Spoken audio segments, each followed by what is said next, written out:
Renungan Tetes Embun. Renungan Tetes Embun, Senin 6 Februari 2023. Sembuh.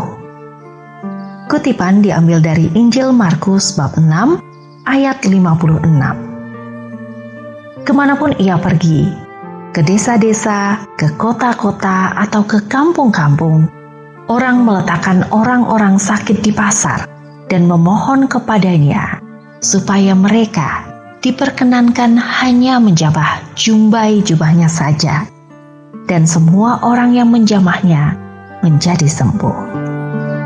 Sobat Katolikana, apa yang paling berharga di dunia ini? Kalau sobat menjawab ratusan miliar, rasanya kurang tepat ya. Karena uang pada titik tertentu akan habis, apapun motif dan penggunaannya. Tapi, jika Anda menjawab ribuan ton emas dan berlian, maka jawaban Anda masih kurang tepat juga. Karena sama dengan uang, emas dan berlian juga akan habis pada waktunya, apapun tujuan penggunaannya. Nah, lalu kalau harta benda dianggap kurang berharga, maka jawaban yang paling tepat, sesuatu yang berharga di dunia adalah kesehatan. Bahkan belum lama berlalu, kita semua digentarkan oleh wabah COVID-19, sebuah pandemik yang cukup menyita energi, dan salah satu doa yang selalu kita panjatkan adalah agar dunia sembuh dan kita dalam keadaan yang sehat. Maka, kesehatan menjadi sesuatu yang sangat bernilai dan berharga. Banyak jalan dilakukan manusia ketika mengalami penyakit supaya mendapat kesembuhan. Segala macam cara dilakukan untuk menjadi sehat kembali. Ada yang datang ke dokter atau berobat di rumah sakit. Ada juga yang mengusahakan penyembuhan alternatif dengan cara mempercayai dukun atau paranormal, atau cara lain yang berasal dari mereka yang tidak mengenal Yesus, seperti dengan cara dibacakan ayat agama lain, diminumkan air setelah didoakan dengan cara agama lain, serta cara lainnya yang bukan dari penyertaan Yesus. Cara yang terakhir ini dapat membahayakan iman Kristen. Sebagai orang Kristen, seharusnya kita meyakini bahwa Tuhan Yesus satu-satunya yang dapat menyembuhkan segala penyakit. Sehingga, sikap batin kita adalah dengan percaya seutuhnya kepada Yesus, bukan lantas malah mencari jalan alternatif lain untuk memperoleh kesembuhan dengan mengorbankan kepercayaan kita.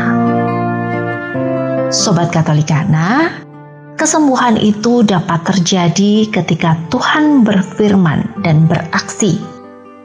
Tetapi juga dapat terjadi karena adanya usaha dan gerakan manusia untuk hadir dan menjamah Tuhan dengan penuh iman.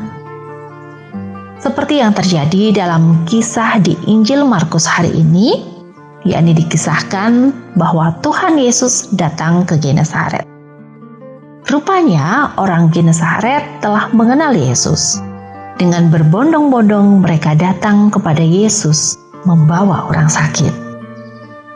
Dari kisah tersebut kita dapat menimba pengetahuan bahwa aspek yang menentukan terjadinya mukjizat kesembuhan yang dialami oleh mereka yang sakit pada saat itu adalah iman yang secara total percaya kepada Yesus.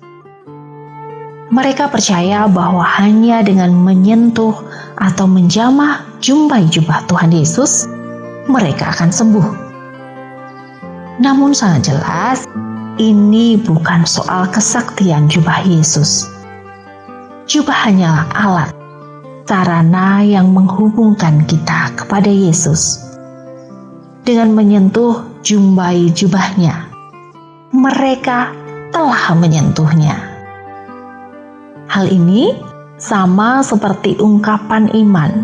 Misalnya saat kita berusaha menemui Tuhan melalui doa, menjamah Tuhan dengan menyentuh patung Yesus yang pastinya tidak ada unclean spirit di dalamnya, atau berusaha mencium Tuhan dengan mencium salib ketika perayaan Jumat Agung.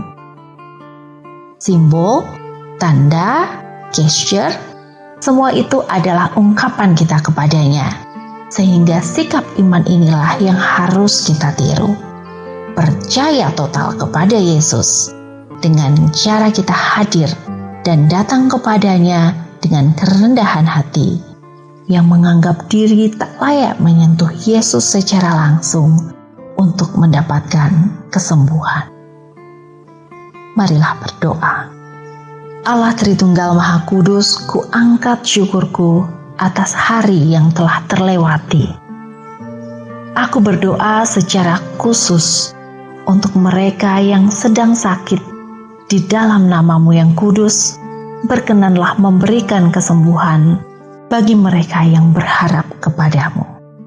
Sebab hanya Engkaulah Tuhan yang berkuasa dan berdaulat untuk selamanya. Amin.